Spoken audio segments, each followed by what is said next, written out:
All right, molecular biology. We are moving into a new unit. So this is unit 2.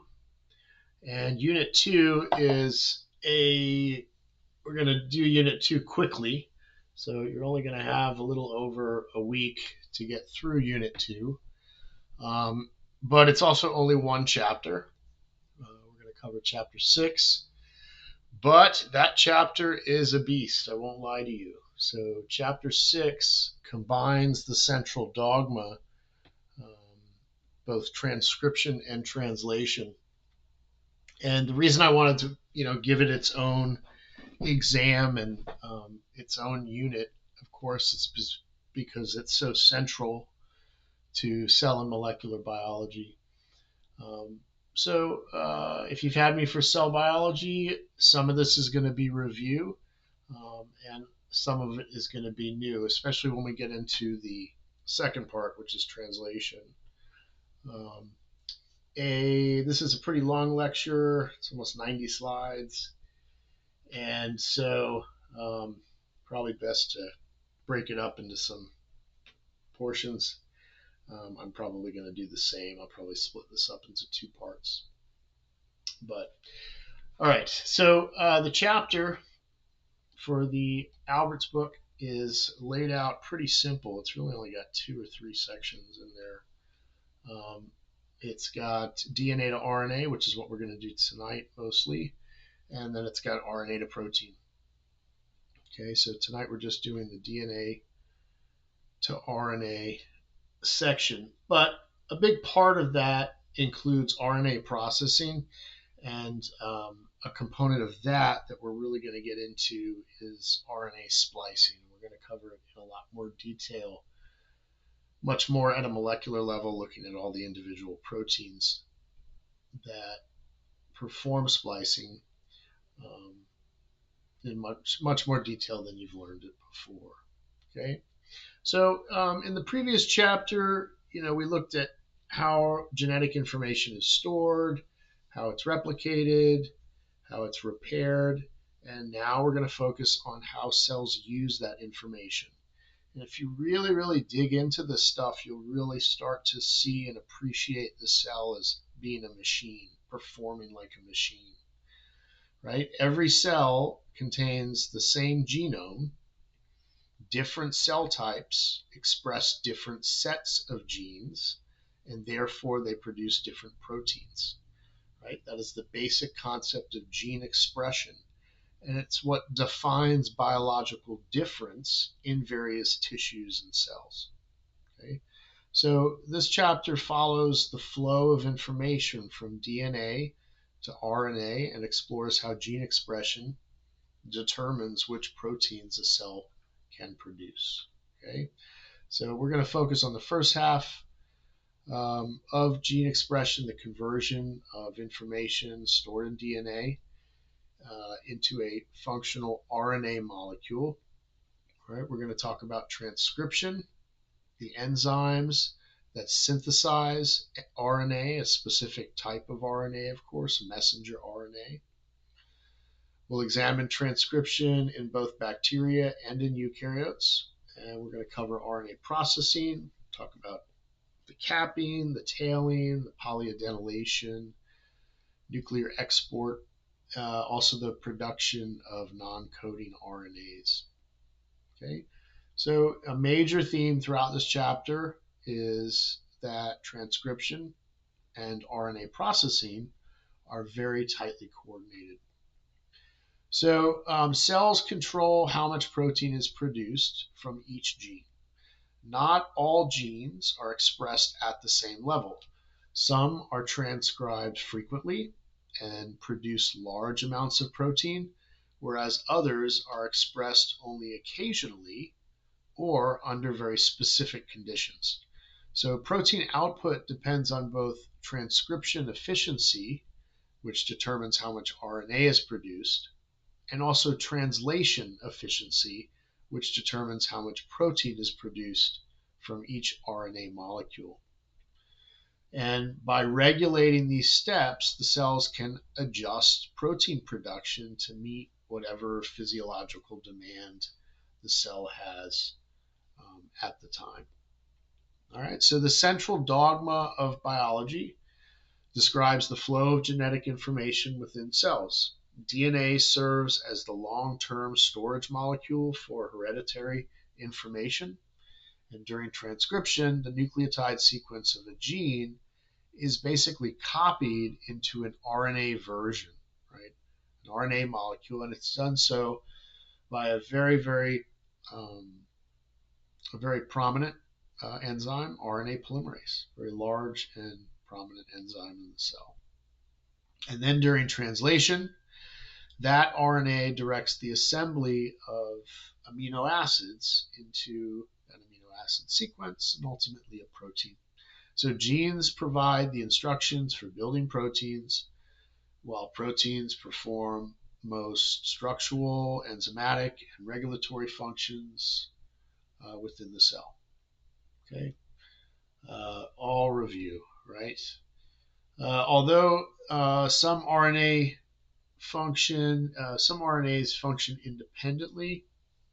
The flow of information from DNA to RNA to protein is very central in molecular biology. And we're going to talk about some of those other RNAs that have other functions as well. All right, so if you look at this figure here, this is the human X chromosome, a region of it shown, and it contains far more protein coding genes, right? The dark gray regions there represent genes composed of exons and introns, while the purple regions right there, the purple symbols, identify functional non-coding RNA genes. Okay, so if you notice, you'll see very extensive stretches of DNA between the genes. These are like intergenic regions, and these intergenic regions are not just simply filler DNA in a sense. They contain many regulatory elements that control gene expression. So the blue conservation track, what that's doing is it's highlighting sequences that have remained similar throughout vertebrate evolution. And that suggests very important biological functions. So, a major lesson from genome sequencing, like the take-home message for genome sequencing, would be that functional information is distributed throughout both coding and also non-coding regions of the chromosome. Okay. All right, so different genes can be expressed at very, very different levels. And if you look here, you can see gene A is expressed much more efficiently than gene B, and it's expressed more efficiently at two levels, right? So first, gene A is transcribed more frequently, which means more mRNAs are produced. And then secondly, each of those RNA molecules are translated more efficiently, right? So this produces like an amplifying effect, essentially, and producing more protein per transcript. So the combined effect is much higher. You have a much higher abundance of protein A here than you do protein B. And it just illustrates a very important principle that final protein abundance depends on the efficiency of multiple steps between DNA and protein. However, the very first step, which we're going to talk about, which is transcription, is a heavily regulated step in the central dogma. And typically, once you have that transcript, it's going to go to protein. But there are a lot of steps along the way that can provide regulation as well. All right, a little review about RNA. RNA is a polymer. It's composed of ribonucleotides, right? And they're linked also by phosphodiester bonds, just like the linkage in DNA. And like DNA, RNA has polarity, has a 5' end and a 3' end. And when it's synthesized, nucleotides are added only to the 3' end during synthesis, just like in DNA. The major structural difference is that RNA contains ribose, and ribose does possess an additional hydroxyl group at the 2' location. So most RNA molecules exist as single-stranded, or exist as a single strand rather than double-stranded DNA. However, RNA can pair up. It does pair up in some instances. So the small chemical differences really have major consequences for RNA structure, also the stability of the molecule, and also the function of the molecule as well. Okay, so RNA and DNA differ in two very important chemical features. Okay, so RNA contains ribose, DNA contains deoxyribose, and that deoxyribose lacks that 2' hydroxyl group. The second thing is that RNA doesn't have any thymine as a nitrogenous base option. It uses uracil instead. So both molecules, though, contain adenine, guanine, and cytosine. Both molecules use phosphodiester bonds to form nucleotide chains. The extra hydroxyl group makes RNA more reactive and less stable than DNA, and that helps explain why DNA serves as a very, the longer term information storage molecule, while RNA, functions more as a temporary working copy in the process of making a protein. All right, so base pairing. So base pairing rules for RNA are pretty much identical to those of DNA. Uracil, though, pairs with adenine, just like thymine would pair with adenine, and it does that through 2 hydrogen bonds, while guanine pairs with cytosine through 3 hydrogen bonds. So because uracil differs from thymine by only a methyl group, the geometry of the UA base pair, right? So when you look at the UA base pair, it's essentially the same as that of a TA base pair. So it produces a very predictable interaction. These predictable interactions allow RNA to carry genetic information and also enable many RNAs to fold into these complex structures through intramolecular base pairing. And these complex structures are what we call secondary structures, 3-dimensional structures. Okay, so RNA is usually single-stranded, but it's not simply a linear molecule. Okay, so if you look at these images here, you can see the complementary sequences within the same RNA can base pair, and it can do so to form stems, they can form hairpins, and they can also form loops. You can also form these additional non-canonical interactions, and these non-canonical interactions can further stabilize the molecule and promote higher order folding. So here you've got, if you look over and see there, you got RNA is folded into a very complex 3-dimensional structure. And in this case, or when it does that, it has the potential to carry out biological function. RNA can perform catalytic activity. All right? This is important because many RNAs are not just merely information carriers. This structure allows them to act as structural molecules, regulatory molecules, and in some cases catalytic molecules. And we have a special word for them. Those are called ribozymes. All right. So transcription produces RNA, a piece of RNA that's complementary to one strand of the DNA. Right? So during transcription, only one DNA strand serves as the template strand. RNA is synthesized by complementary base pairing, and A pairs to U and G pairs to C. So the resulting RNA is complementary to the template strand of the DNA, but it has nearly the same sequence as the opposite strand of DNA, the one that's opposite the template, which is called the coding strand. It's identical to coding, except that RNA contains U where DNA contains T. So this is an important distinction because gene sequences are typically written as the coding strand.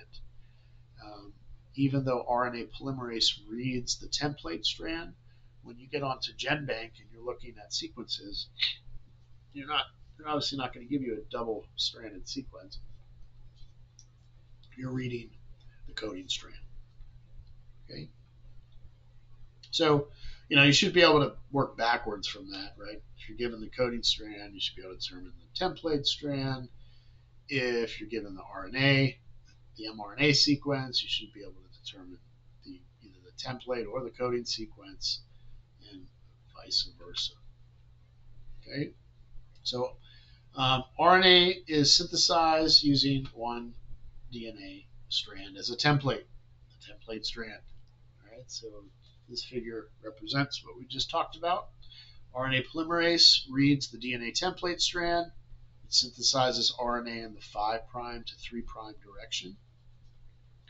And each ribonucleotide is added according to the complementary base pairing rules, right? A directs to a U, T directs to an A, G to C, and C to G. The RNA transcript grows one nucleotide at a time as RNA polymerase moves along the DNA. And mechanistically, this resembles DNA synthesis because both rely on this template-directed polymerization, right? But transcription copies only selected genes and does not duplicate the entire DNA molecule. Okay. All right, let's talk a little bit about RNA polymerase. RNA polymerases, and you notice that is plural, there are multiple polymerases, carry out DNA transcription. Okay.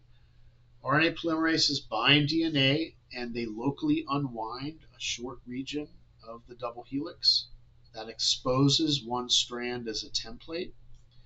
And as the enzyme moves along the DNA, it incorporates a ribonucleotide, triphosphates, and it does that through complementary base pairing. Okay, it always proceeds in the 5' to 3' direction. You can think of it as new ribonucleosides are being added to the 3' end. The incoming ribonucleoside triphosphates serve as both the building blocks for RNA and the energy source that drives the polymerization. Okay, so when phosphate is removed, that provides the energy. And during transcription, you get a short DNA RNA hybrid that exists transiently within the enzyme before the RNA is released as a single strand. RNA polymerase kind of looks like the shape of a hand that wraps around the DNA. And this figure is showing you a kind of like a molecular view of transcription in action. I'll try to find some really good, just thinking about it now, some really good cryo-electron microscopy images of RNA polymerases. I think there's one or two in your book, but I think that field has really blown up in just the last few years, and some amazing images have been coming out, with atomic resolution. So we've gotten some new images of RNA polymerase. But so anyways, notice RNA polymerase creates what we call a transcription bubble, right? And that is a local unwinding of the DNA helix. A magnesium ion located at the active site is essential for catalyzing the phosphodiester bond formation. Okay, so process does require free magnesium. Also notice the DNA RNA hybrid inside the enzyme, right? So you can see that this hybrid extends for, will extend for approximately 9 nucleotides before the RNA separates from the template strand and before it exits the polymerase. All right. Behind the enzyme, the DNA double helix rapidly reforms. So, all in all, RNA polymerase functions as, the molecular machine that simultaneously unwinds DNA, synthesizes RNA, and restores DNA structure. It's doing all three things as it's moving along the gene. Okay. So,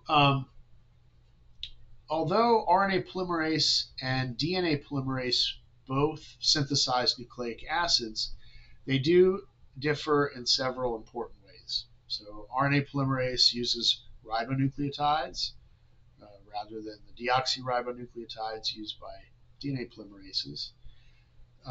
They can initiate, so RNA polymerase can initiate synthesis without a primer.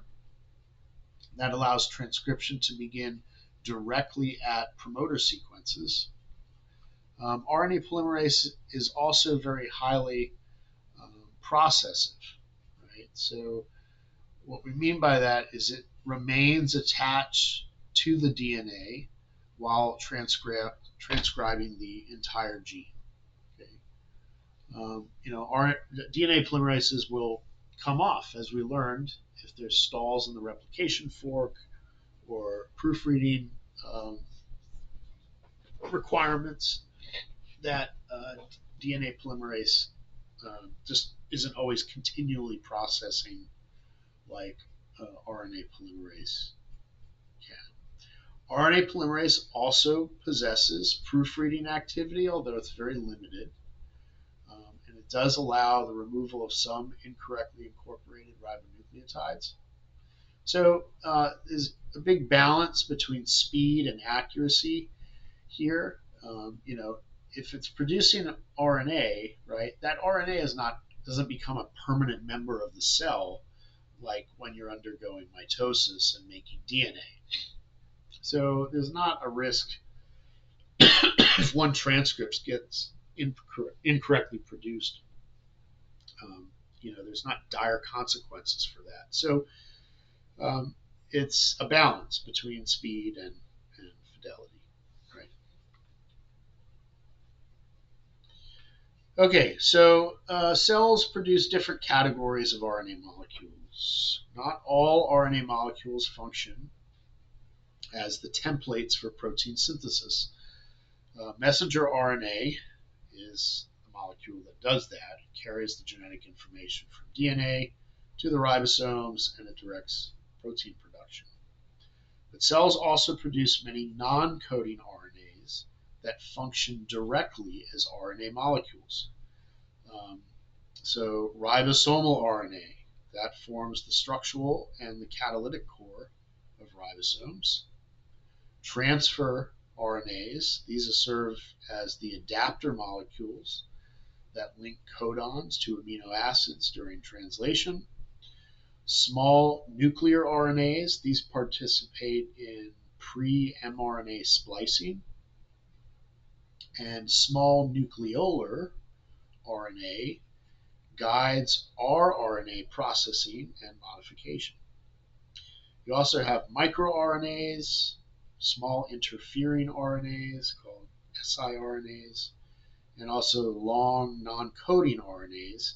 These are all important, perform very important regulatory functions. One of the most important discoveries of modern molecular biology is that RNA serves so many different functions: informational, structural, catalytic, regulation, all these different things. All right, so we're going to focus a lot on mRNA because it's how it's produced through transcription and all that's involved. But you got all these other ones that are important. You guys should know this by now. So if you don't, review it. And some of the ones here at the bottom, like the long non-coding RNAs, microRNAs, siRNAs, the Pee-wee interacting RNAs, they all contribute to gene regulation, right? So be sure you brush up on your different RNAs. All right, signals encoded in DNA are what tell RNA polymerase where to start and where to stop. Okay, so now when I say start and stop, don't think start and stop codons. That's translation. The way that RNA polymerases know where to start and stop on a gene is promoter sequences. Okay, so RNA polymerase must begin and end at the correct locations on the chromosome, and that precision is achieved through promoters and termination signals that are encoded directly in the DNA. Okay, so in bacteria, promoter recognition depends on sigma factor. And sigma factor associates with the core RNA polymerase. Okay? And when you have those two things together, sigma factor and RNA polymerase, you have what's called the holoenzyme. Okay? So sigma factor associates with core RNA polymerase, forms the holoenzyme, and then the holoenzyme scans the DNA until it encounters the correct or a promoter, an appropriate promoter sequence.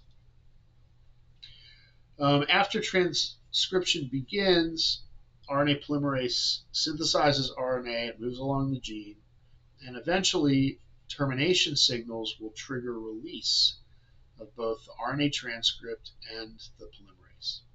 Okay, so these are start and stop signals, and they ensure that the correct segment of DNA is transcribed, that neighboring genes are not accidentally copied into the same transcript, that there is an order to the system. Okay, all right, let's go through this figure. There's a lot here. Should be review for all you guys taking genetics or cell. So looking at step 1, you've got the RNA polymerase holoenzyme. Okay?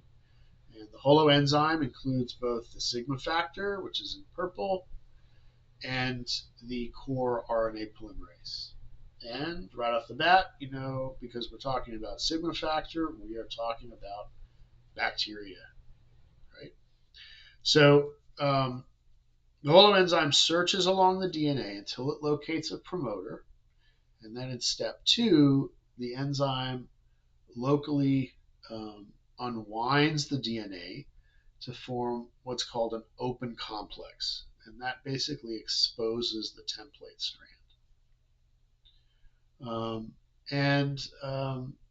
Then in step 3,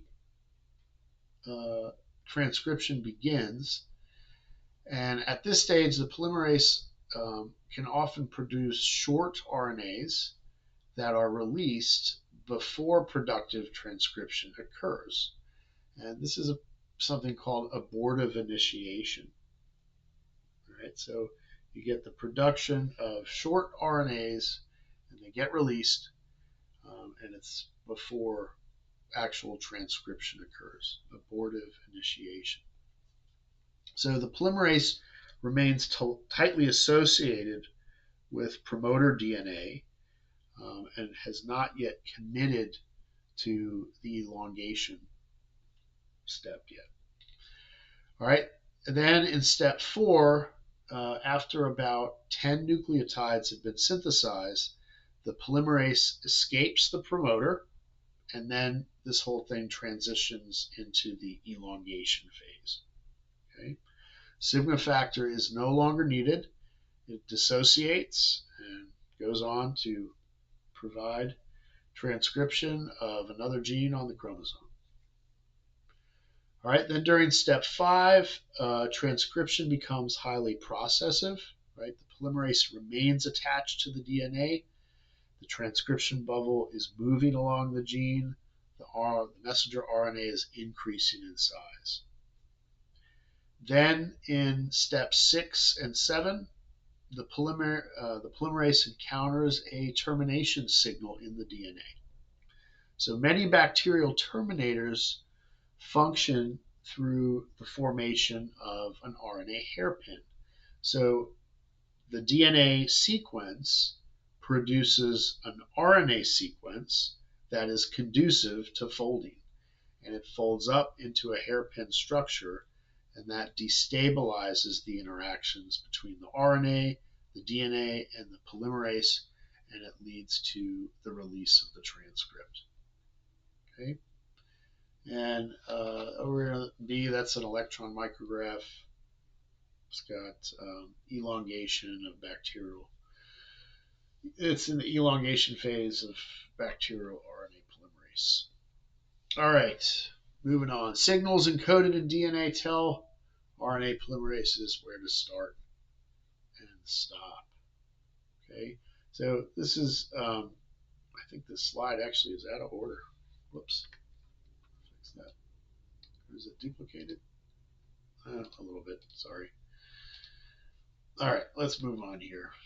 Let's talk a little bit more about promoters.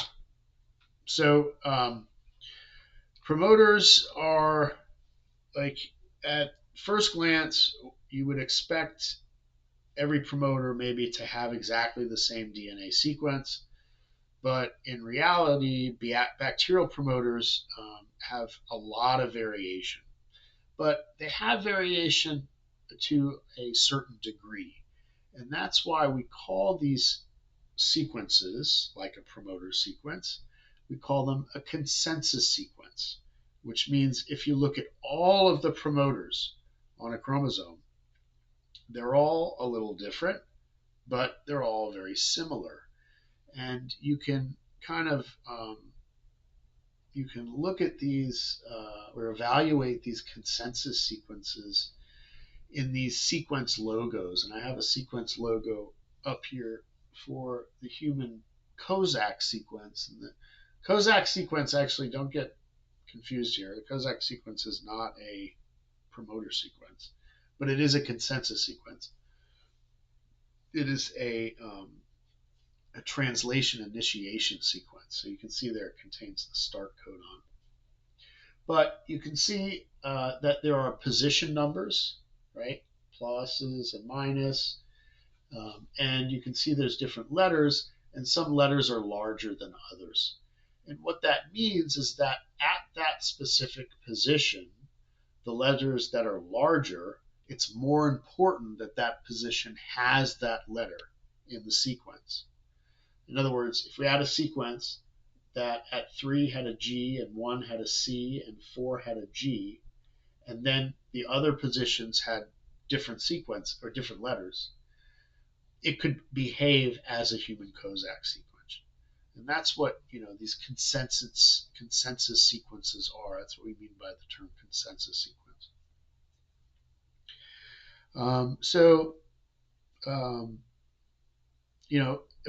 And why is that important? Well, that means that certain sequences can act as stronger promoters, right, and initiate transcription more frequently, and other sequences can act as weaker promoters, right?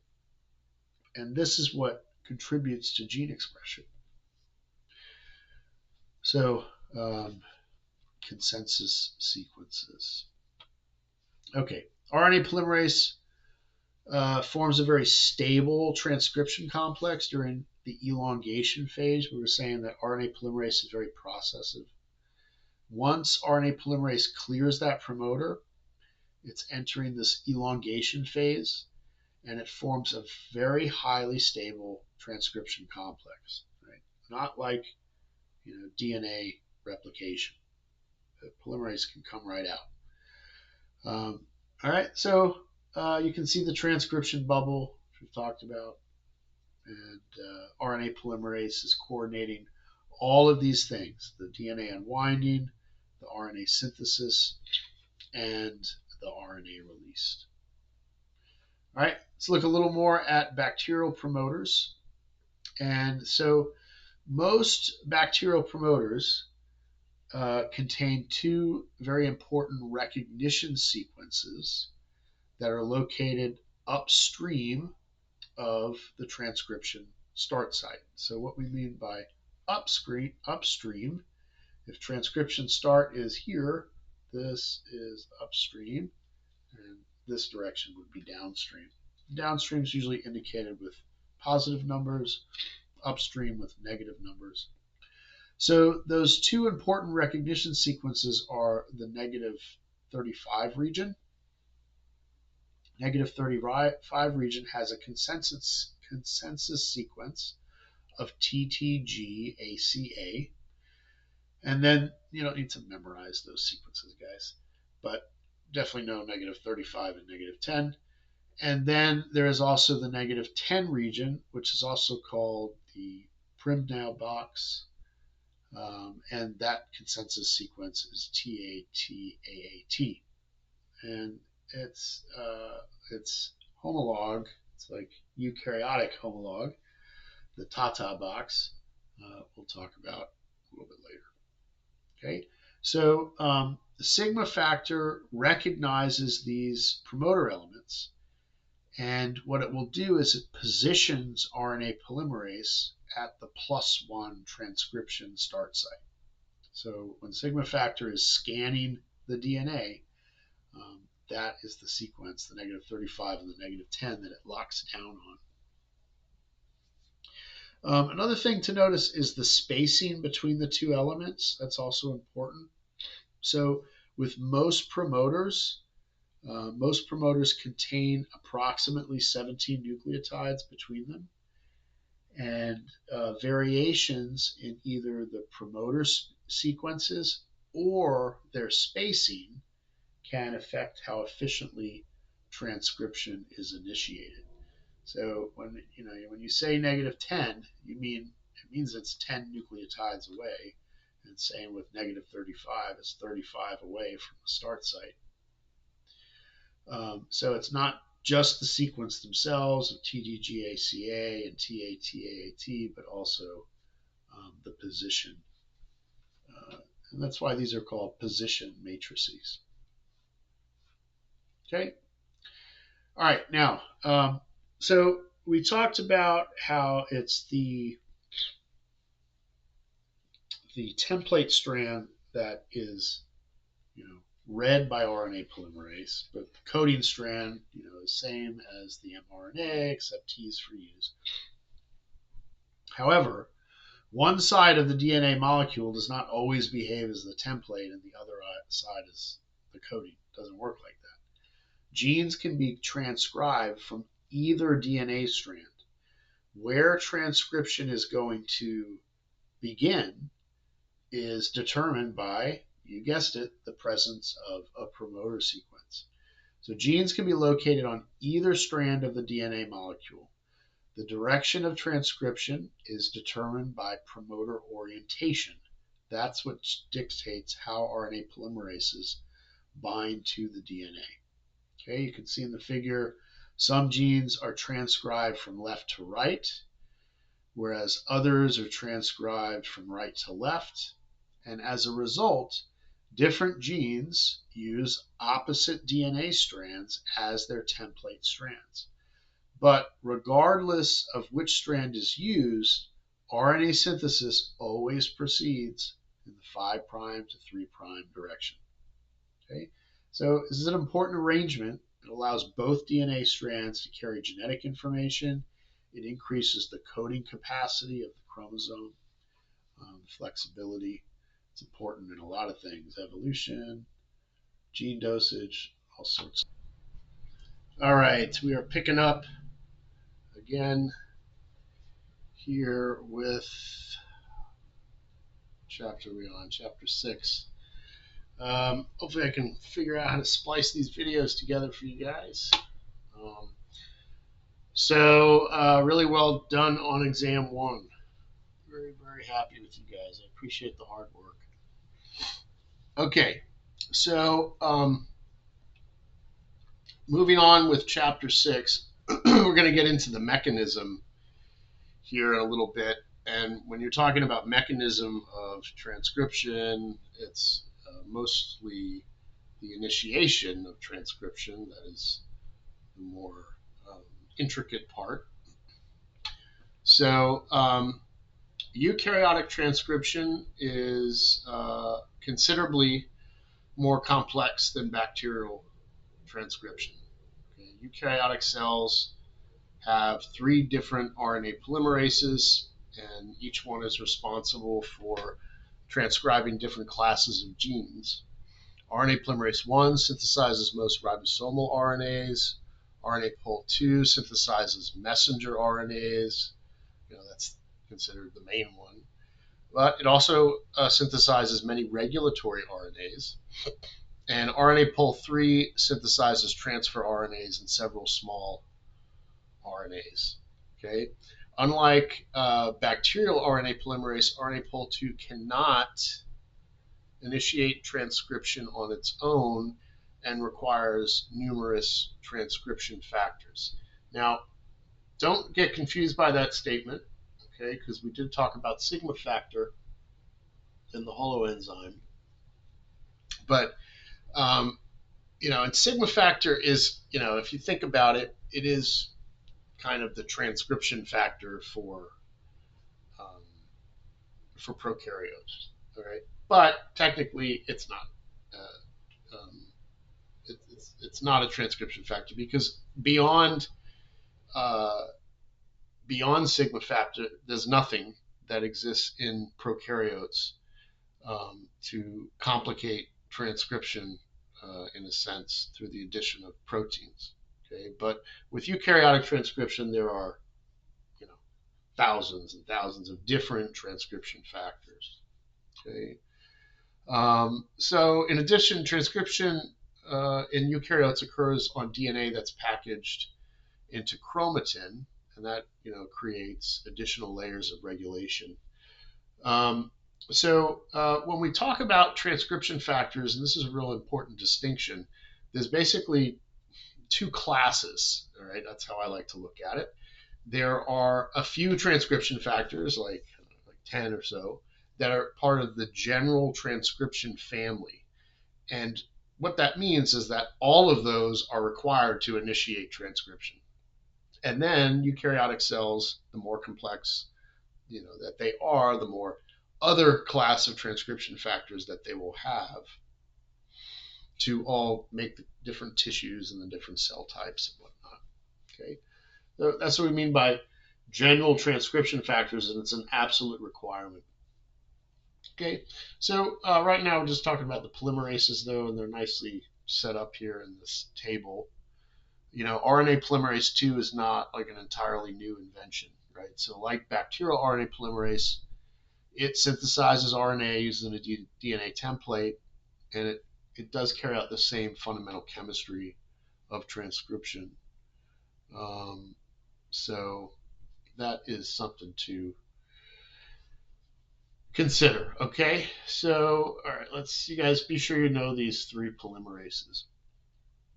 All right, so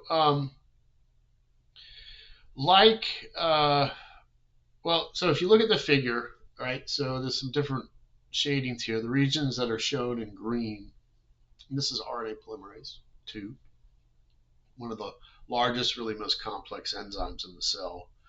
The regions shown in green represent portions of the 2 enzymes that are structurally conserved to bacteria, and that reflects great common evolutionary origin.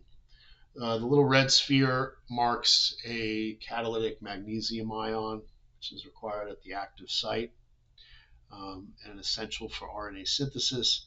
And the blue spheres represent zinc ions that help stabilize the enzyme structure. So most of these are considered cofactors for RNA pol 2. The major difference is that eukaryotic transcription really occurs, think about it, in like a much more challenging environment. Okay, so eukaryotic DNA is packaged into chromatin, and the transcription must be coordinated also with the processing of RNA. So the chromatin remodeling, complex gene regulation, all these different transcription factors. And as a result, RNA Pol II, eukaryotic RNA Pol II, contains 12 subunits compared with only 5 in bacterial RNA polymerase. Those additional subunits allow it to do additional things. So many of the additional regions shown in gray serve as interaction surfaces for these regulatory proteins like transcription factors. So the real core of transcription machinery has been conserved through evolution, but eukaryotes have built a much larger and more sophisticated regulatory system around it. And that allows for a much greater control over gene expression. All right, so here it is. Here's initiation, the fun thing. This right now I'm going to break this up into 3 parts, and we can go over the details. But initiation is highly organized, very organized process, and requires the assembly of a large protein complex at the promoter before RNA synthesis can begin. Okay, so notice that the process occurs in a very stepwise manner. Proteins are assembling up here at the promoter, preparing the DNA for transcription, and ultimately we want to activate RNA polymerase II so it can take off down the DNA, just like happened in bacteria. Once the transcription machinery is fully assembled, the DNA is open, RNA polymerase II is activated, and transcription begins. Okay, so unlike bacterial transcription, eukaryotic transcription initiation requires extensive coordination of multiple regulatory proteins. Oops, that's what we did last time. Okay. All right, so this is showing the earliest stages of assembling the transcription machinery at the eukaryotic promoter. Many RNA Pol II promoters contain a TATA box or TATA box, and that's located 30 nucleotides upstream of the transcription start site. The first protein to bind is transcription factor 2D, abbreviated TF2D. Within TF2D is the TATA binding protein, abbreviated TBP, and that's shown in dark green there. And that specifically recognizes the TATA box and binds the minor groove of the DNA. An important feature of TBP is that it bends the DNA, and that creates a structural landmark in a sense that helps recruit the rest of the transcriptional machinery. So once TF2D is bound, then we have transcription factor 2A, TF2A, and transcription factor 2B that get recruited. Okay, so you can see in the lower part of the figure, these factors associate with the promoter-bound TF2D complex, and that helps to stabilize its interaction with DNA. Okay. TF2B is very important because it helps position RNA polymerase II at the correct transcription start site, and that ensures that transcription begins at the proper location. All right, so together, TF2D, TBP, TF2A, and TF2B establish the foundation on which to complete the transcription initiation complex, which we will do in the next couple steps, as you'll see. Okay. All right. So once the promoter has been marked and stabilized, RNA polymerase II is recruited to the complex. And importantly, it doesn't come alone. Okay. It already in the nucleus, it's associated with a transcription factor. So you have a TF2F is already bound to it. And that helps position the polymerase within the growing initiation complex. And it also reduces non-specific interactions with DNA. Okay. And then as you see in the figure, additional factors, transcription factor 2E and transcription factor 2H are then recruited. And now you have a completely assembled pre-initiation complex. Okay. Something important to note here is RNA polymerase II. sorry, it has in its three-dimensional structure a prominent tail-like extension that's called the C-terminal domain, or CTD.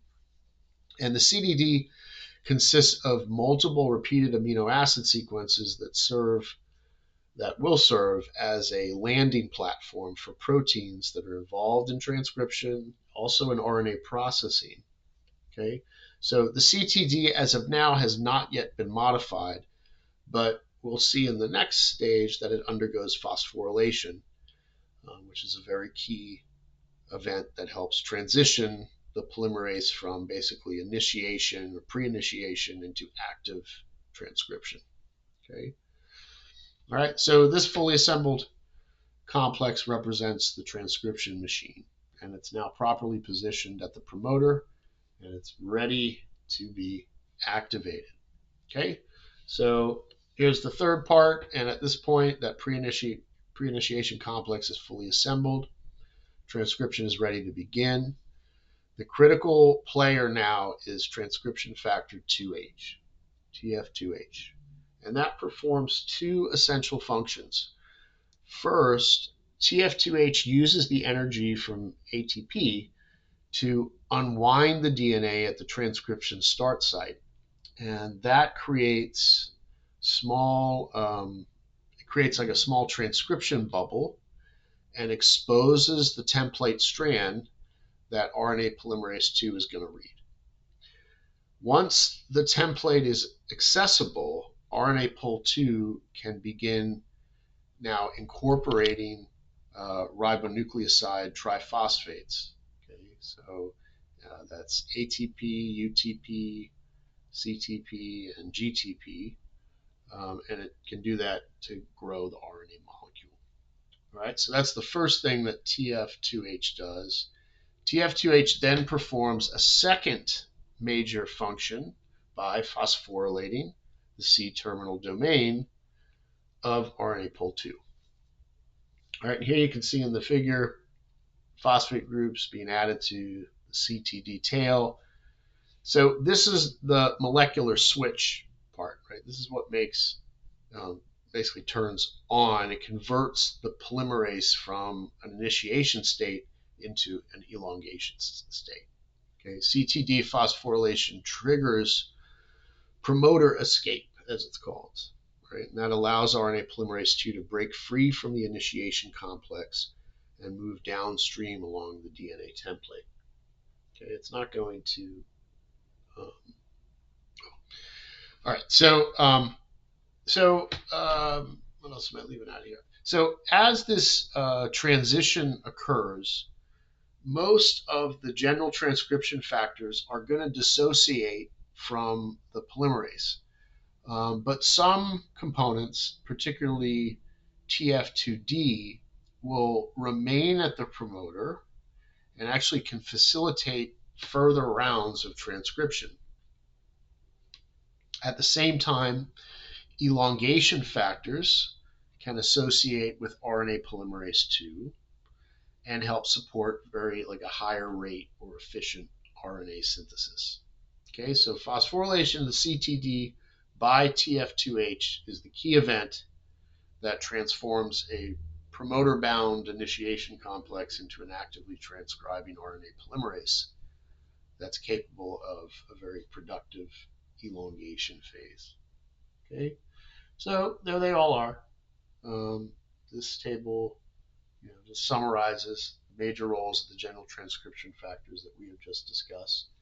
And you can see, like, the more, I don't want to say important ones, because all of these are required for transcription, but the ones that have the most major roles are the larger ones, right?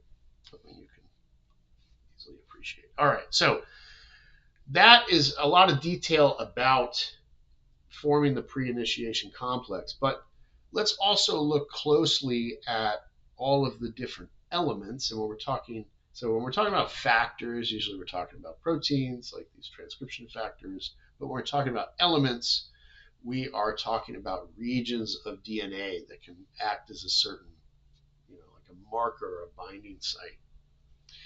Let's look closely at that. So One major difference between bacterial and eukaryotic promoters is that eukaryotic promoters are often built from multiple DNA sequence elements rather than a single dominant recognition site. Okay, so if you look at this figure over here, you can see several common promoter elements, and they're all shown relative to the transcription start site. Right? You've got the BRE, you've got TF or the TF2B recognition element as it is. Right? So that lies upstream of the TATA box. And that is typically located around 30 nucleotides upstream of where transcription begins. So that's the first one, BRE, which stands for TF2B recognition element. The other one is the initiator element, and that's abbreviated INR. And that element overlaps the transcription site itself, right? And then the other one is the DPE, which stands for downstream promoter element, and that's located downstream within the transcribed region. Okay, so it actually gets transcribed as part of the protein. It possibly gets spliced out, but whatever. All right, so these elements function as binding sites for different components of the transcription machinery. TF2B recognizes the BRE, while TBP, the TATA binding protein within TF2D, binds the TATA box. Okay, that's a tough sentence to swallow there. So TF2B recognizes BRE, all right, and TBP binds the TATA box. Okay, remember where was TBP located? That's the portion of TF2D, the TATA binding protein within TF2D, the transcription factor. So TF2D can also recognize the INR and the DPE elements.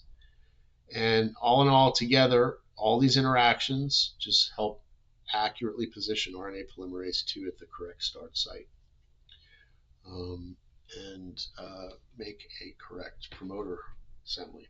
So one thing to mention, I can't remember if I mentioned this in the last lecture or not, but that all of these sequences are considered consensus sequences. Okay, and if you don't know what a consensus sequence is by now, that's not good, but you definitely want to learn it. So that means that they represent the most common nucleotides found at each position when you compare many different promoters to it.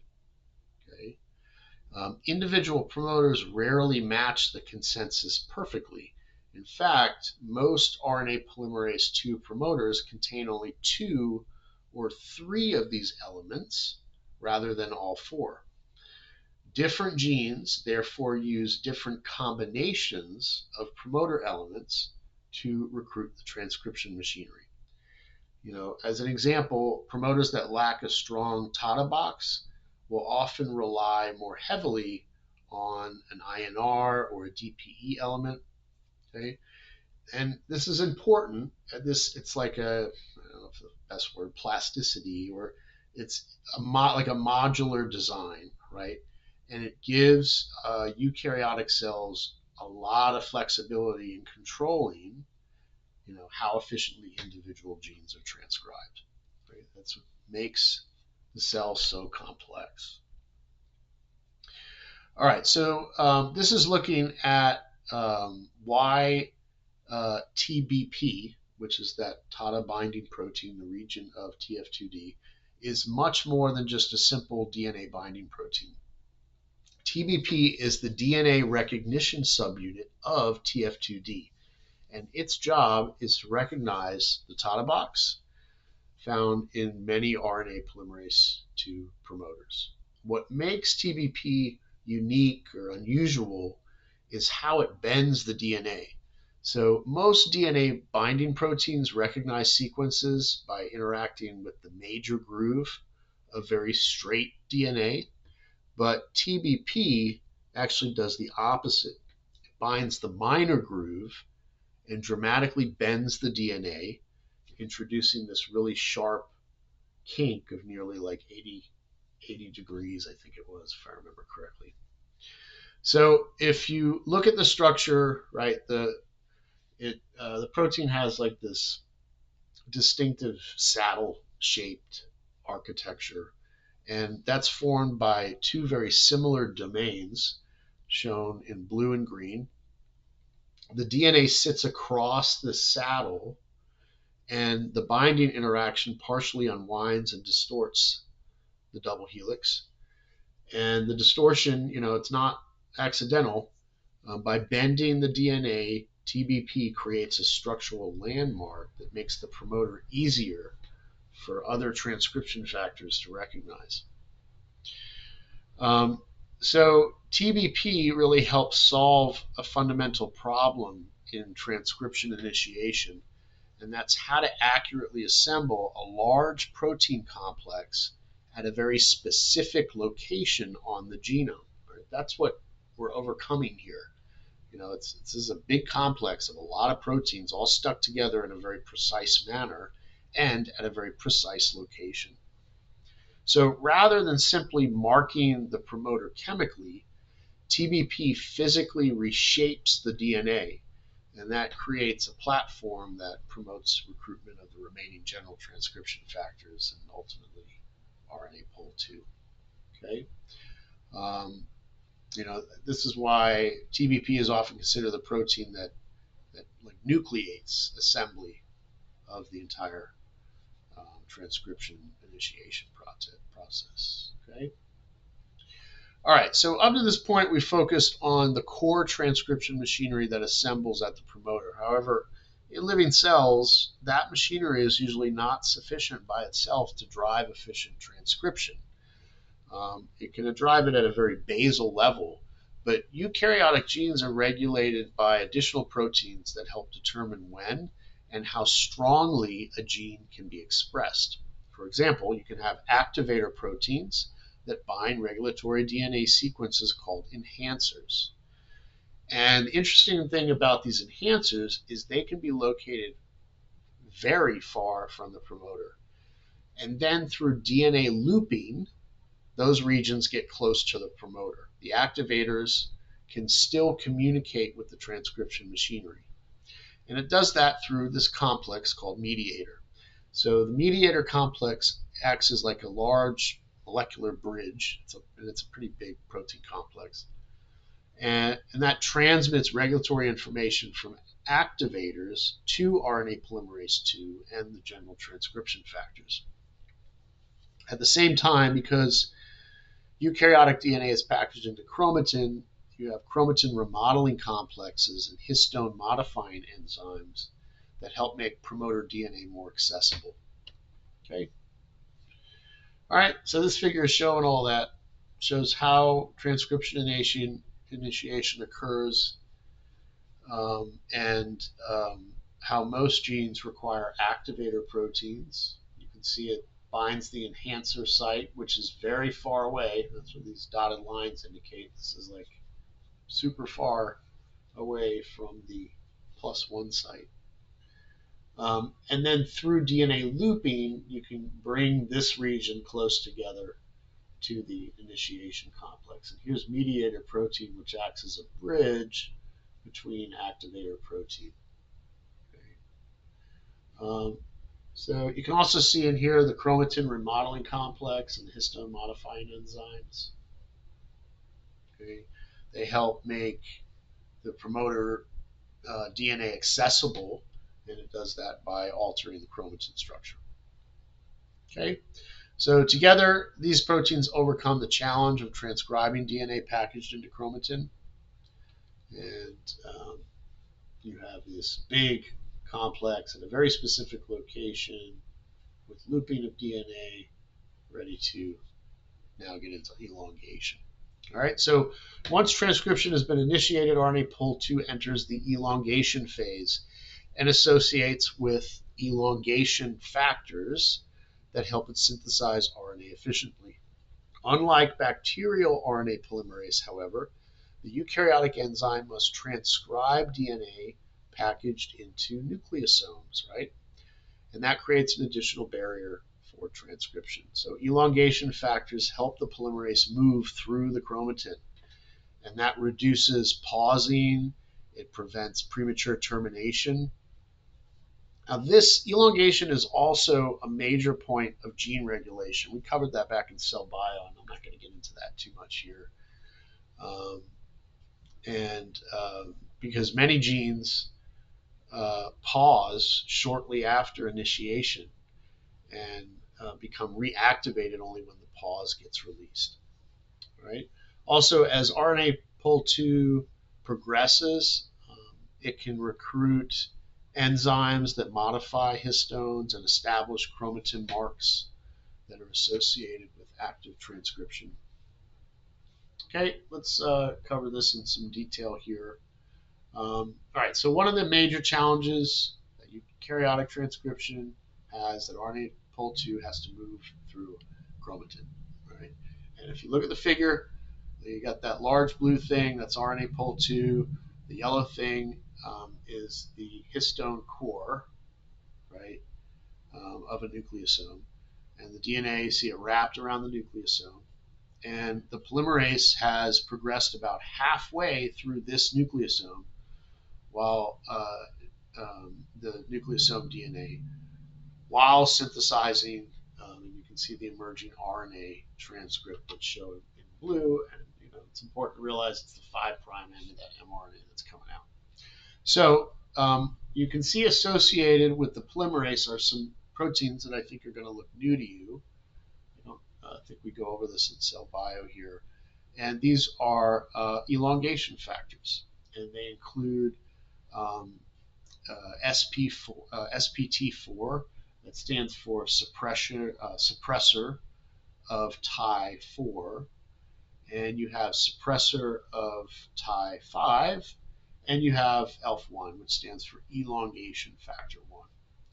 These proteins help the polymerase remain very stable in its association with the DNA template. It also reduces pause and premature termination. They also help the enzyme overcome the barrier created by histone DNA interactions. All right. So notice that only a single turn of DNA remains wrapped around the nucleosome.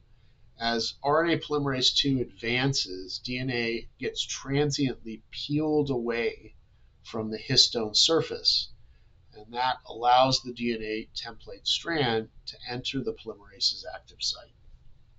Okay? The elongation factors help facilitate this process by destabilizing histone DNA contacts ahead of the polymerase while maintaining the integrity of the transcription complex. And after the polymerase passes, the nucleosome then gets reassembled, and that preserves the chromatin organization while still permitting gene expression. All right, this is a defining feature of eukaryotic transcription elongation. All right, so as RNA polymerase moves along the DNA, it has to locally unwind the double helix to expose the template strand.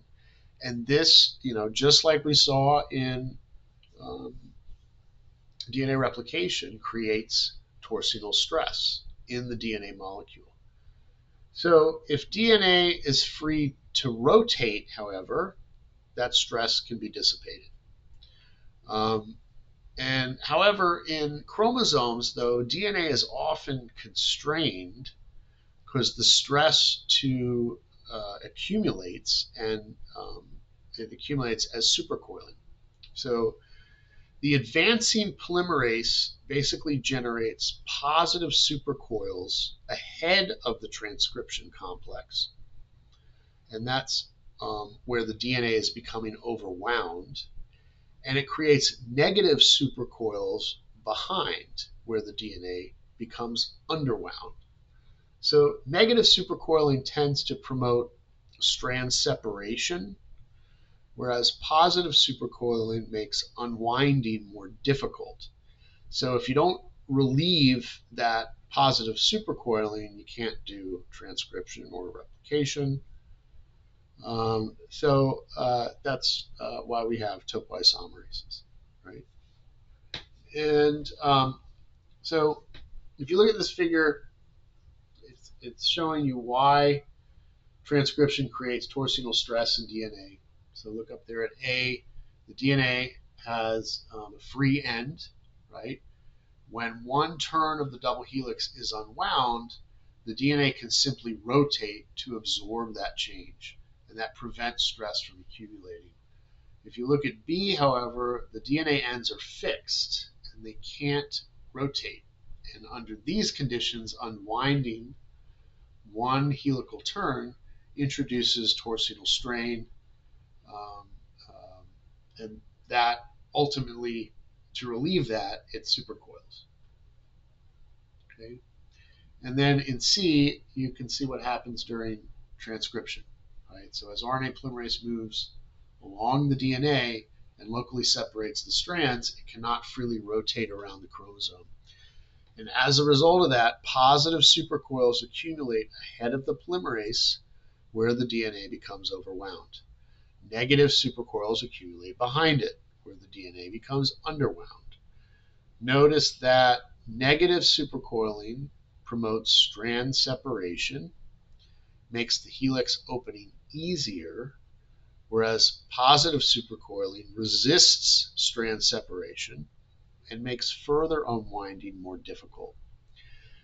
If these supercoils are not removed, though, transcription will eventually slow or stop. So cells rely on topoisomerases to relieve torsional stress and maintain efficient transcription. Right? So you should have heard of DNA gyrase before.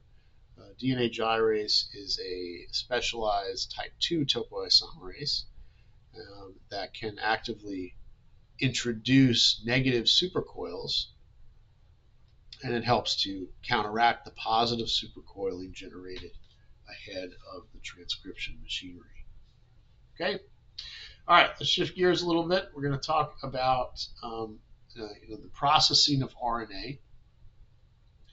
So in eukaryotic cells, transcription produces and if you've taken cell bio, we've already done termination.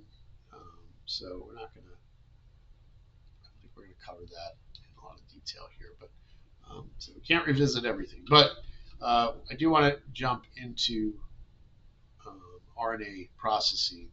So transcription, produces the primary RNA transcript, which is called a pre-messenger RNA or pre-mRNA. But this transcript is not ready for translation. It must be processed. And it must be processed by getting a 5' cap.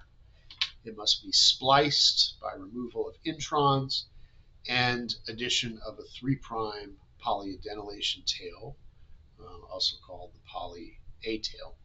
All right. Only after these 3 steps is the mature messenger RNA then ready to be exported from the nucleus to the cytoplasm and to the ribosome. Okay. So, there's a separation of transcription, processing, and translation. And that right there also gives eukaryotic cells extra control over gene regulation. Okay, so this figure is showing you the major differences between gene expression in eukaryotes and bacteria. You can see in eukaryotes, transcription occurs in a whole different region in a segregated nucleus, and you get the primary RNA transcript that contains both introns and exons. Before translation, the RNA undergoes extensive processing. Right? It gets a 5' cap, it's spliced, gets the 3' tail, and the mature mRNA must then be exported to the cytoplasm. In bacteria, transcription and translation occur in the cytoplasm, and they can actually occur at the same time as that RNA is being produced. It can attach to ribosomes and start getting translated immediately. So prokaryotic genes lack introns, and in general RNA processing altogether. Okay. All right. So you go in here. All right. Let's look more closely at. If you look at A up there, you can compare bacterial messenger RNA with the eukaryotic messenger RNA below it. You can see eukaryotic messenger RNA has these end modifications, the 5' cap, the 3' poly A tail. So the 5' cap consists of a modified nucleotide called 7-methylguanosine, and that gets attached to the pre-mRNA through a very unusual type of linkage. Everything we've learned is 5 to 3, 5 to 3. But the linkage of that 7-methylguanosine is a 5' to 5' triphosphate linkage. You can see that there in part B, figure B. The 3' poly A tail that's added typically contains about 150 to 250 adenine nucleotides. Also notice that the bacterial messenger RNA can encode multiple proteins. We have terms for that. Whereas the eukaryotic messenger RNA generally encodes a single protein. So because of that, we say many bacterial mRNAs are polycistronic, or many gene clusters are polycistronic, and eukaryotic systems are monocistronic. All right, so RNA processing begins while transcription is still occurring. And the CDT of RNA polymerase II actually acts as a landing platform for proteins involved in RNA processing. Different phosphorylation patterns on the CTD recruit different groups of proteins at specific times. Capping enzymes are recruited early on. Splicing factors are recruited during elongation, and proteins involved in 3' end processing get recruited later on. Okay, so this really coordinates, transcription and RNA processing. They're not separate events necessarily. Okay, so the cap. This is I think I have repeating information in here. Yeah, so 5' cap occurs very shortly after transcription begins. The RNA, it'll occur like when the RNA is only about 20 nucleotides long. And the capping reaction takes place while the RNA remains associated with RNA pol II. Formation of the cap requires 3 enzymatic steps. Okay, you're going to remove the phosphate.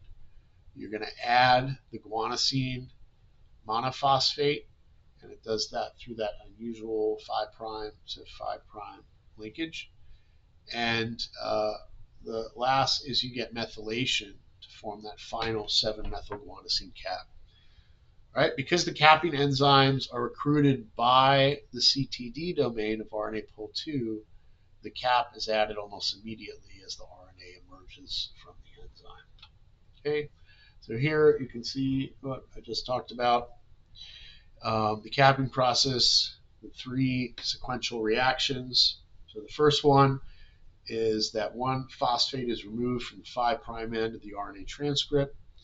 The second reaction is a guanosine monophosphate is attached through this unusual 5' to 5' triphosphate bridge. Finally, the methyl groups are added to produce the mature 7-methylguanosine cap. All right, so that final cap structure is chemically distinct from every other nucleotide in the RNA molecule. And this is going to allow cellular proteins to recognize the RNA as a properly processed messenger RNA. All right, the 5' cap serves as a molecular tag for eukaryotic messenger RNAs. In the nucleus, it's recognized by cap binding complex, which is abbreviated CBC, and that helps promote RNA processing and export.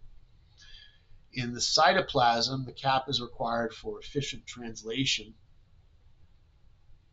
because it helps recruit proteins involved in protein synthesis. And the cap also helps distinguish cellular messenger RNAs from other types of RNA molecules. Okay, so as a result, this small modification contributes to messenger RNA processing, export, stability, and translation. Okay, most eukaryotic genes contain both exons and introns. Exons are retained in mature messenger RNA, whereas introns are removed before translation. Both regions are initially transcribed into pre-messenger RNA. Through a process called RNA splicing, then, introns are removed and neighboring exons are joined together to produce a continuous coding sequence. Because many human genes contain numerous introns, splicing is a very major step in the production of mature messenger RNA, and it also greatly expands opportunities for gene regulation. Okay, let's look at an example of splicing here. So if you look at this figure, this is comparing the organization of the beta globin gene with the much larger factor VIII gene. And the beta globin gene contains only 3 exons, spans about 2,000 nucleotide pairs. And in contrast, the factor VIII gene contains 26 exons and extends roughly 200,000 nucleotide pairs. So, but if you notice, the introns account for most of the DNA in the larger gene. And this will illustrate a very important feature of eukaryotic genomes.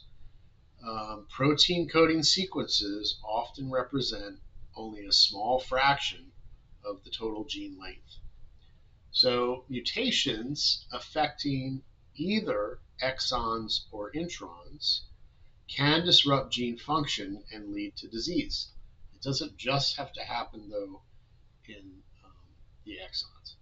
Okay? Although exon, as we learned in the previous section and was a question on your test, exon mutation ultimately is the rarest, right? Because it gets selected out.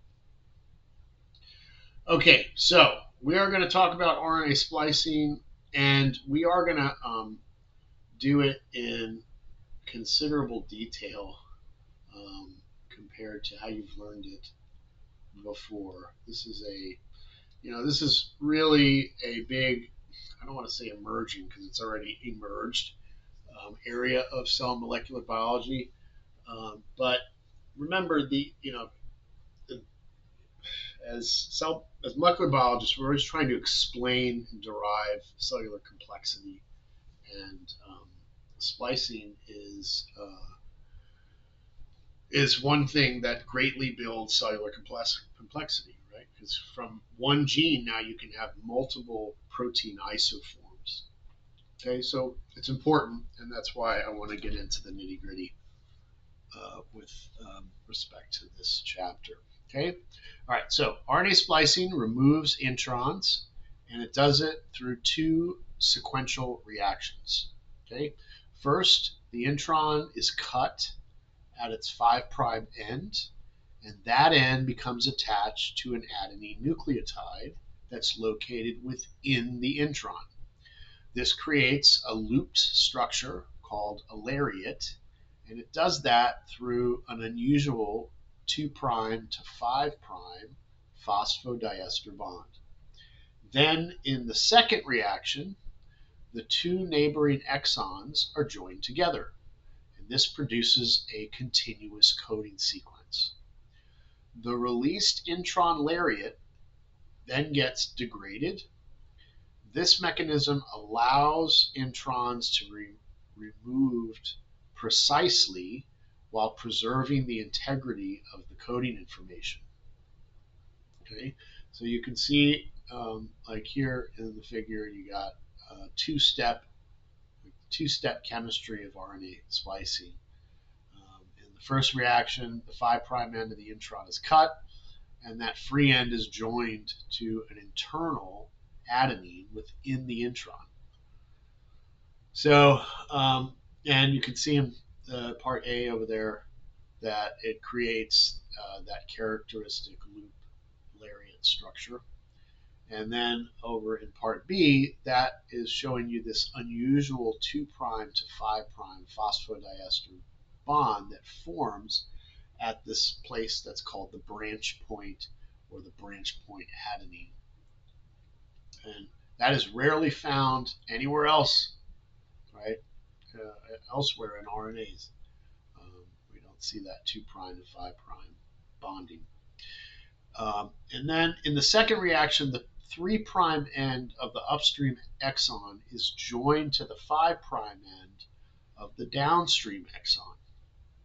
And this restores a continuous coding sequence. Then the intron is released as a lariat, and it typically gets degraded. Okay, so splicing removes introns through a lariat intermediate while precisely ligating adjacent exons together to produce a functional messenger RNA. Right? So one of the reasons that humans can produce such a diverse proteome without having such an enormous number of genes is what's called alternative splicing. Right? Rather than always joining exons together in the same way, cells can selectively include or exclude different exons from the final messenger RNA. And as a result, a single gene can generate multiple mRNA isoforms, each capable of producing a different protein. Right? So here we've got alpha tropomyosin gene as an example, and the same primary transcript is produced in every cell, right? Every cell type. But different tissues process that transcript differently. Notice that the mature mRNAs found like in striated muscle, smooth muscle, fibroblasts, and brain cells contain very different combinations of exons. And in some cases, different polyadenylation sites are also used, and that increases the diversities of the transcript. Okay? It just depends on the type of protein that that particular tissue requires. Okay, so important point is that these cells, they all contain the same gene, yet they produce different mRNAs and therefore different protein, and they call these isoforms. Okay, and this allows proteins to be tailored to the specific functional need of each cell type. So alternative splicing is a major mechanism of gene regulation and greatly expands the coding capacity of the genome. Right? You to have, like go from a limited number of genes to a like an unlimited, in a sense, proteome. Okay. All right. So introns get removed accurately. What is recognizing the correct boundaries of each intron is this complex protein structure called the spliceosome. Okay, so for introns to be moved accurately, the spliceosome, this big protein complex, has to see the boundaries of each intron. And the three sequence elements the 5' splice site, the branch point, and the 3' splice site all provide the signals for the spliceosome. All right, these are conserved sequences. They identify where splicing should occur. They help distinguish true splice sites from many similar sequences present within a transcript. Right? The branch point contains a conserved adenine nucleotide. Right? That's important for formation of the lariat. Okay? So looking at this figure here, you can see 3 conserved sequence regions required for removal of a typical intron. The 5' splice site located at the beginning of the intron, the branch point sequence lies within the intron, and the 3' splice site marks the end of the intron. You can see the A nucleotide highlighted in red. That is the branch point adenine that's going to form the lariat during splicing. Also notice that only a few nucleotides are absolutely conserved, particularly the GU at the 5' end and the AG at the 3' end. These sequence signals provide the landmarks that guide accurate splice site recognition. Okay. All right, so the big enzyme that is responsible for pre-messenger RNA splicing is the spliceosome. And it's a large complex composed of RNA molecules and proteins. Basically, the spliceosome contains 5 small nuclear RNAs called snRNAs. And they are called U1, U2, U4, U5, and U6. Right? These are small nuclear RNAs. And each associates with proteins to form a small nuclear ribonucleoprotein particle. Okay? All right, small nuclear ribonucleoprotein particle, which are abbreviated snRNPs. All right, these snRNPs recognize splice sites through complementary base pairing with the pre-messenger RNA. And rather than being like a permanent structure, the spliceosome assembles on each intron.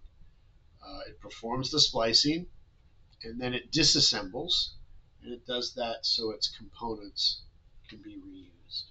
Okay, and we're going to get through this here, but I just want you to see kind of like an overview and the different RNAs, proteins that are involved here. Okay. All right. So this is the beginning of that process.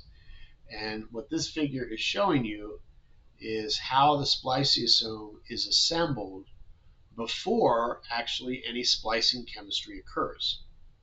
All right. So follow along with me here. The process begins when U1, small nuclear ribonucleoprotein, the U1 snRNP, recognizes and base pairs with the 5' splice site.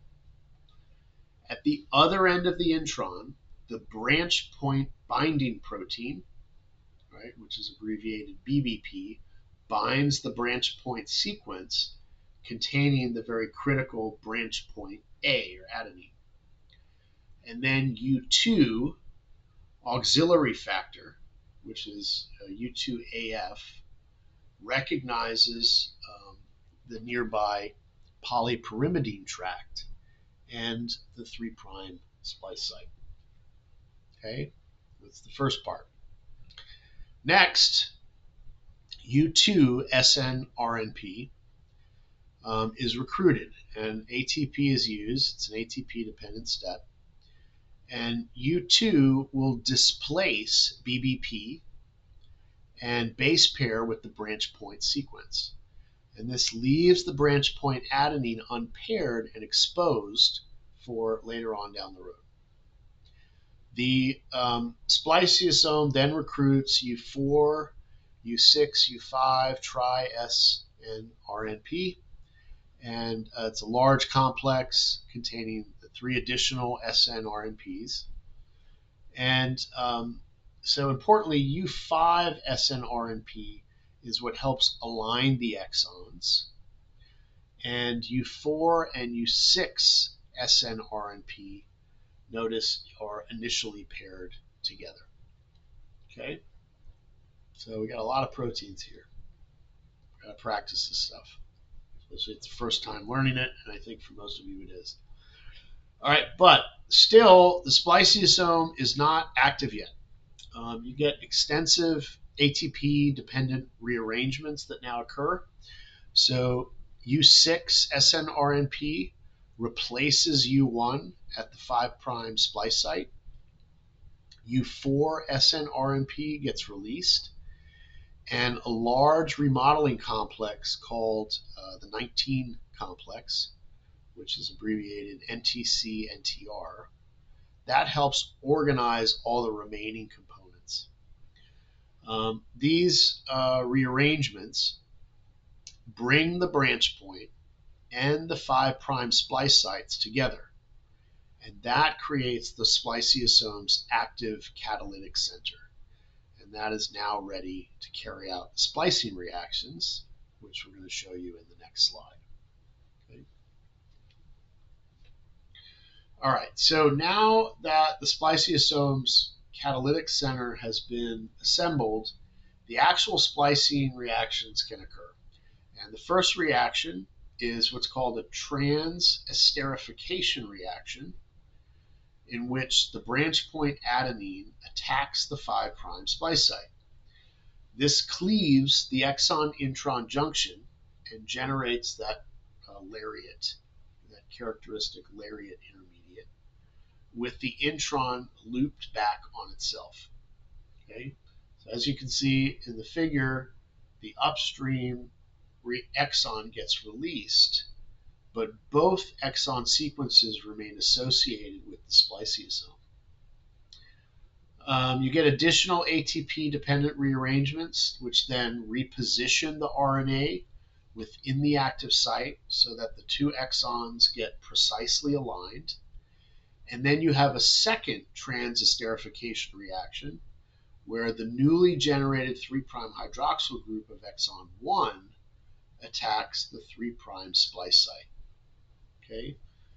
This joins exon 1 and exon 2 together, producing a continuous RNA sequence and releasing the intron lariat. After splicing is complete, the mature splice mRNA then is released entirely from the spliceosome. The excised intron gets typically degraded, while the spliceosomal snRNPs and also all the other associated proteins can be recycled for further rounds of recycling. Notice also that the exon junction complex, right, it gets deposited at the splice site. So this protein complex will remain associated with the mRNA after splicing, and it serves as a marker that can influence later events in the mRNA export. Also influence translation, quality control, things like that. Okay, so splicing not only removes introns, but also it leaves molecular signatures that can affect future fates of the mRNA. All right, so splicing is very dynamic. It requires continual rearrangement of spliceosome components. ATP is not primarily used for the chemistry of splicing itself, right? Instead, it powers the assembly and remodeling of the spliceosome. These rearrangements help position splice sites correctly. It helps also create the catalytic center and also recycle spliceosome components after splicing is complete. Very important concept, is that the spliceosome is functioning as like an RNA machine, and its activity depends on repeated structural changes that are all driven by ATP. Okay? All right, um, so splicing can demonstrate or can provide a very fundamental question, right? How does the spliceosome transition from reorganizing splice sites to actually catalyzing splicing? Okay, and the answer is that the spliceosome is very highly dynamic. It's a very dynamic RNA machine. So early in assembly, the snRNAs primarily function as recognition molecules, but ATP-driven rearrangements reorganize them into the catalytic center that performs the actual chemistry of the splicing. Okay, so let's look at A, and this is like an example. You can see in A, the spliceosome is in its recognition state. Right? So U1 snRNA is base paired with the 5' splice site, while U2 snRNA is base paired with the branch point. And this leaves the branch point A exposed. And at this stage, the splice sites have been identified, okay? But the active site has not yet been formed. Then if we look over in B, it shows the result of several ATP-dependent remodeling steps. Right? U6 snRNA replaces U1 at the 5' splice site. U4 snRNA is released, and U2 and U6 snRNAs form extensive base pairing interactions with one another.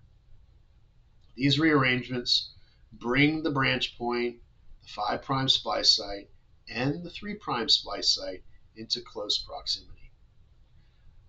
2 magnesium ions get positioned in the active site, and these metal ions directly participate in the chemistry of the 2 transesterification reactions.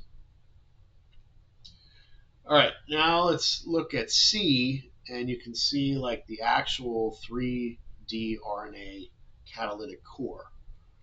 And the key thing here is that the spliceosome is fundamentally an RNA enzyme, a ribozyme. The snRNAs do far more than just recognizing splice sites. Right? They rearrange to form the catalytic center that carries out splicing.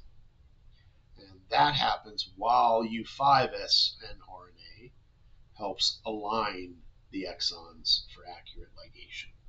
Okay? All right, so I promise you that this is going to be the most complicated thing in this unit, and we're done. Like, that's it. So I know that it has a lot of working parts, and you got to practice it to get it, and I'm not going to let any more information more complex than that into this next test, because I think you have enough. That is an enormous thing to get familiar with and learn about. But we've still got more material to cover, but it's not going to be nearly as complex. We're just going to learn some additional kind of features of splicing, and we're going to talk about the nucleus a little bit, things like that. Okay, so why is splicing so complex? Well, the chemistry of splicing itself doesn't require ATP. So think like, why does the spliceosome consume so much energy? And the answer to that would be to provide accuracy. Multiple ATP-dependent rearrangements allow splice sites to be checked repeatedly before the reactions occur. And incorrect interactions are more likely to dissociate during these proofreading steps. Correct interactions are going to get retained. So this process, we call this kinetic proofreading, and it greatly reduces splicing errors. So the energy invested in spliceosome remodeling improves the fidelity of exon joining and helps ensure production of functional messenger RNAs. Accurate splice site selection is a major challenge, and that's because introns can vary enormously in length. Some introns are fewer than 100 nucleotides long, whereas others exceed 100,000 nucleotides. The spliceosome must therefore identify the correct splice sites among many similar sequences. So two common errors can occur. One called exon skipping, in which a true exon is omitted. And the other common error is called cryptic splice site selection. And in cryptic splice site selection, a splice-like sequence is mistakenly used. Okay, so cells overcome this. They improve accuracy by coupling splicing to transcription, and that allows spliceosome components to begin reorganizing splice sites as that RNA is emerging from RNA polymerase II. Okay, so let's look at like some evidence of these challenges. If you look at the figure here, you can see exon lengths tend to be relatively uniform, right? But intron lengths can vary dramatically between A and B.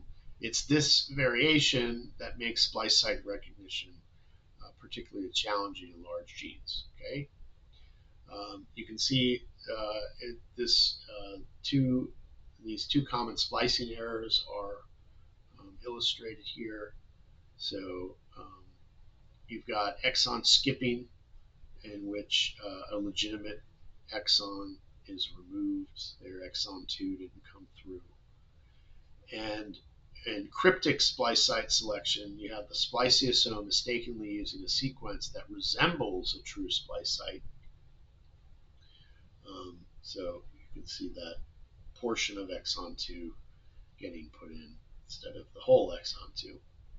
Okay, so this is why splicing is so complex, right? Need very sophisticated mechanisms to achieve accurate splicing, and this is all despite the complexity of eukaryotic genes. All right, one way that cells improve splicing accuracy is through a mechanism called exon definition. And exons are typically much more uniform in length than introns. So the splicing machinery often identifies exons first and then determines the introns that separates them. Serine arginine-rich proteins, which are abbreviated SR proteins, stands for serine arginine-rich proteins. So these SR proteins can bind to sequences within exons and can help recruit spliceosome components to nearby splice sites. Additional sequences, called splicing enhancers, further assist exon recognition. By marking exons rather than searching across long introns, the cell greatly improves the accuracy of splice site selection. All right. So splicing is highly accurate, but it is also very flexible. Splice site selection depends on multiple signal sequences, as we see in regulatory proteins. That allows different splicing outcomes under different conditions. So mutations do not always eliminate splicing complexity. Instead, they can often alter how the spliceosome interprets splice sites. And this provides flexibility that can contribute to protein diversity, evolutionary change, allowing cells to regulate gene expression through alternative splicing. But errors in splicing can contribute to many human diseases. Okay, so if you look at like the effect of splice site mutations, if you look at the figure here, you can see how mutations can alter normal splicing patterns. In the normal gene, exons are joined together correctly to produce a functional messenger RNA, but in the mutant examples, splice site mutations cause abnormal processing. Some mutations result in exon skipping, while others activate nearby cryptic splice sites that can, would normally be ignored. The result, messenger RNAs can contain missing or extra sequences, and that often produces a defective protein. Okay, so even a single nucleotide change can have major consequences for gene expression, human disease, and things like that. But the splicing is remarkably flexible, and it achieves that through so many different components being involved. So the spliceosome also provides important evidence that supports the RNA world hypothesis, and that the RNA world hypothesis, as you should know, is that which proposes that early life relied heavily on RNA for both information storage and catalysis. Some introns found in microorganisms and organelles are capable of self-splicing, meaning they can remove themselves without the help of proteins.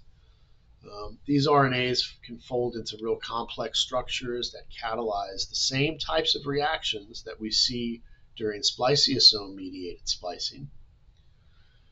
So the similarity between self-splicing introns and the RNA-based catalytic core of the spliceosome really does suggest that modern splicing machinery definitely evolved from ancient catalytic RNAs, ultimately supporting the RNA world hypothesis.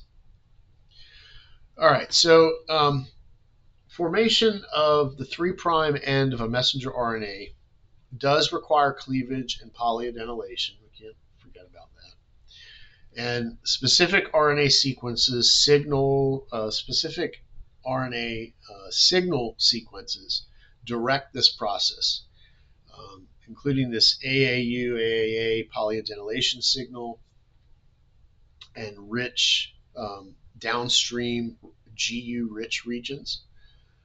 These sequences are recognized by protein complexes called cleavage and polyadenylation specificity factors, abbreviated CPSF, also by cleavage stimulation factor, CSTF.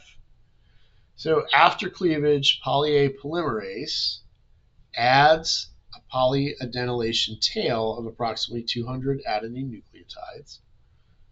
Unlike transcription, this reaction, you don't need a template to do that.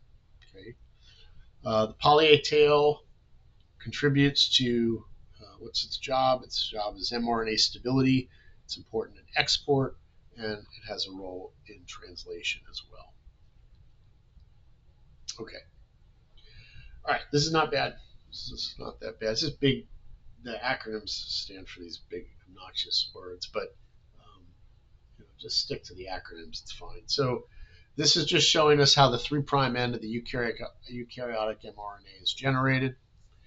At the top, you can see in blue that RNA polymerase II is transcribing a gene that contains signals for both cleavage and for polyadenylation.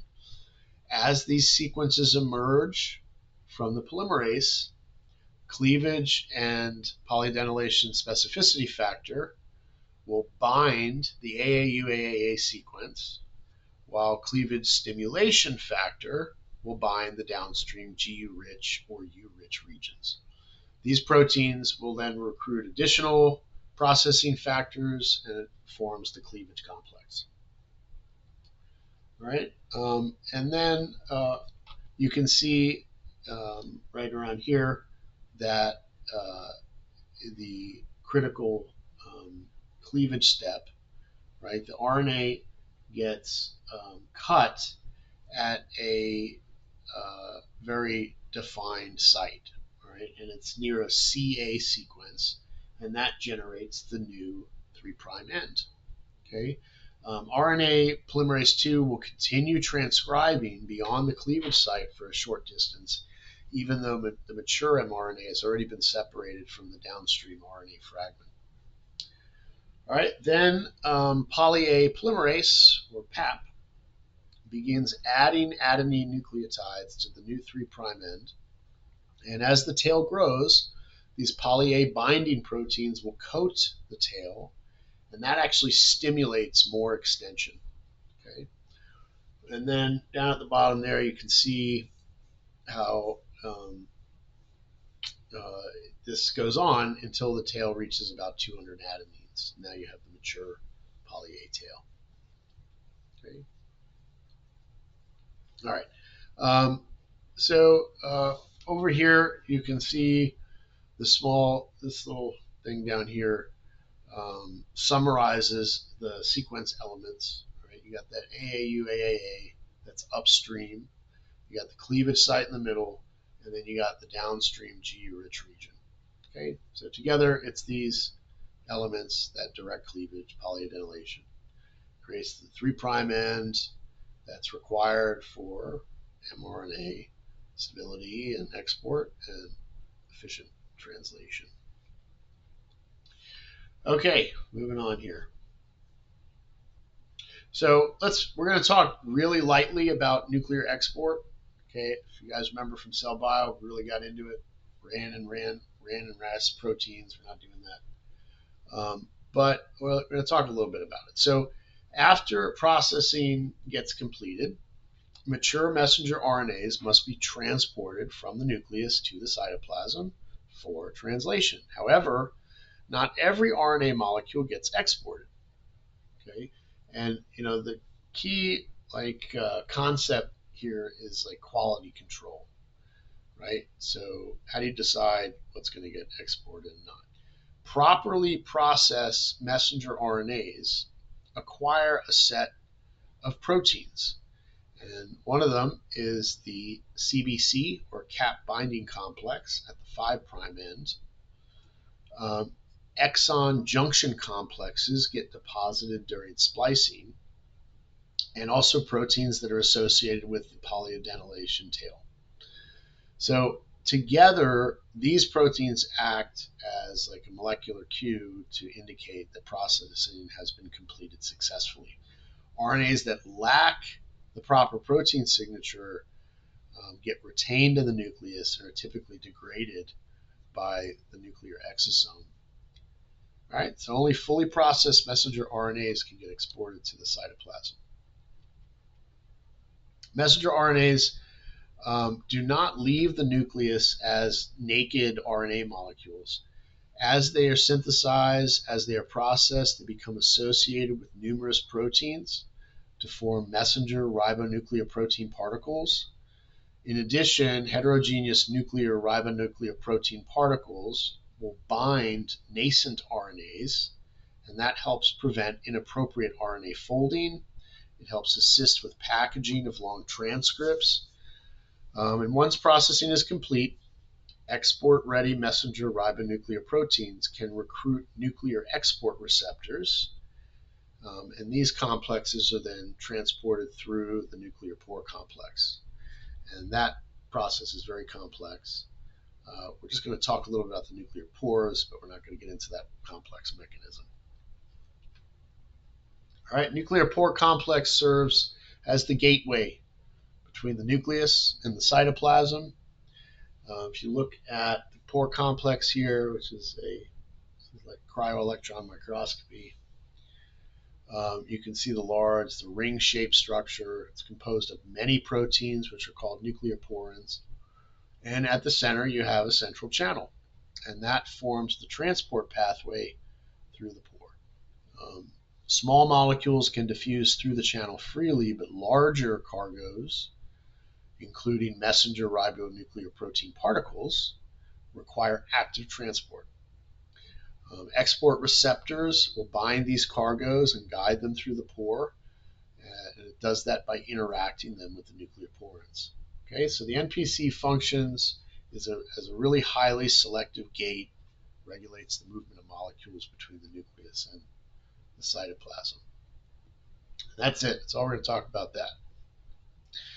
If you refer to the figure here in A, you can see a newly synthesized RNA gradually acquiring proteins as it emerges from RNA polymerase during transcription. And as processing proceeds, the RNA undergoes the capping, the splicing, the polyadenylation, and additional proteins assemble onto the transcript. And you can see that the composition of the messenger ribonucleoprotein particles changes as processing progresses, eventually producing an export-ready complex. The mature mRNP then docks at a nuclear pore complex and is transported to the cytoplasm. All right, you got some electron microscopy over there showing an mRNP moving through a nuclear pore. There it goes. And so RNA processing, nuclear export are very coordinated so that you only get fully processed messenger RNAs that leave the nucleus. Okay. All right, so you get some cytoplasmic remodeling of exported mRNA. You know what? I'm going to take this out. I'm going to do it. Don't want to cover it. I think you guys have learned enough acronyms. I'm going to try to keep acronyms to a minimum now because that splicing is going to get lucky you. Okay. Yeah, I'm going to keep going here. Okay. So, yeah, we're going to leave that out. Okay. So, up until this point, we have focused primarily on messenger RNA, but messenger RNA represents only a fraction of the total RNA in a cell. Okay, most cellular RNAs consist of ribosomal RNAs, which make up about 80% of the RNA in rapidly dividing cells. Ribosomal RNAs form both the structural framework and the catalytic core of ribosomes. In eukaryotes, most ribosomal RNAs are synthesized by RNA pol 1, and it creates a large precursor RNA that is subsequently processed into mature ribosomal RNAs. In addition, small nucleolar RNAs, the SNO RNAs, they guide the processing and chemical modification of ribosomal RNAs. An important takeaway here is that most RNA molecules function directly as structural or catalytic RNAs rather than as the template mRNA for protein synthesis. And as you can guess, we're getting close to the end here as we're building up for translation. All right, so messenger RNAs, they get a great deal of attention because they encode proteins, but quantitatively they represent only a small fraction of the RNA produced by a cell. Ribosome production requires enormous amounts of ribosomal RNA, so cells devote a lot of transcriptional resources to rRNA synthesis. To meet this demand, eukaryotic genomes contain hundreds of copies of rRNA genes and many RNA polymerase I molecules to transcribe each gene simultaneously. So we had some electron microscopy here, and you can see that classic Christmas tree appearance. And those are actively transcribed rRNA genes. All right, you got a DNA template that kind of acts as like the central trunk of the tree, and the branches are the rRNA transcripts coming out. Shorter pieces can mark like recently initiated transcripts. Longer branches, they've been elongating for a longer amount of time. Okay. So, many RNA polymerases can occupy a single gene at once, and that allows high rates of rRNA production to support that continuing need of ribosomal assembly. All right, this should be a review about RNA processing. So, large amounts of rRNA synthesized by RNA pol 1, they're not produced like in their direct final form. Instead, transcription generates this large precursor ribosomal RNA molecule that must undergo extensive processing before becoming functional. And you should be able to recognize these, but wouldn't have you list them off or anything like that. But the sizes, the Svedberg units. So eukaryotic ribosomes contain 4 ribosomal RNAs: 18S, 5.8S, 28S, and the 5S. The 18, the 5.8, and the 28 all generated from one large precursor transcript. The 5S is synthesized primarily by RNA pol 3, which is different. During processing, the precursor undergoes a lot of chemical modification, cleavage, trimming. You got spacer sequences that do not become part of the mature ribosome. They get removed and degraded. Small nuclear RNAs, the SNO RNAs, are what kind of help guide many of these processing events. Okay, so you go from a big transcript, and that gets converted into multiple rRNAs that then all assemble into the ribosome. Okay, there you can see the big precursor up there. It's embedded within a much larger transcript, and larger spacer regions separate the future ribosomal RNA segments. These spacer sequences get removed during processing and degraded. Okay, cleavage of the precursor releases the 18S, which becomes part of the small ribosomal subunit, and the 5.8 and 28S, which become components of the large ribosomal subunit. The 5 is synthesized independently by RNA pol 3, but it later joins the large subunit during assembly. Okay. So, important concept here about ribosome biogenesis. It begins while transcription is still occurring, and that shows really close coupling, right, between RNA synthesis, processing, ribosome assembly. Talk a little about the SNOs. I had a lady next to me at USF. That was her life. It's these SNO RNAs. Many of the chemical modifications that get added to the precursor ribosomal RNAs are directed by small nucleolar RNAs, or the SNO RNAs. These RNA function as the molecular guides that ensure modifications occur at precisely the correct nucleotides. So if you look, you can see that the SNO RNA base pair with complementary sequences in the precursor ribosomal RNA. This base pairing positions associated modifying enzymes directly over the target nucleotide.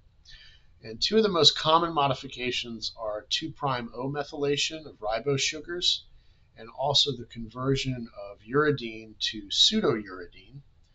SNO RNAs function as part of a larger ribonucleoprotein complex called small nucleolar ribonucleoproteins. And rather than performing the chemistry themselves, the SNO RNAs provide specificity by directing the enzymes to the correct locations. Okay. All right, so you know what? I'm going to take this out too. You guys are. I'm going to take all this out. It's all going. We're good because I gotta save room in your tummy for translation here.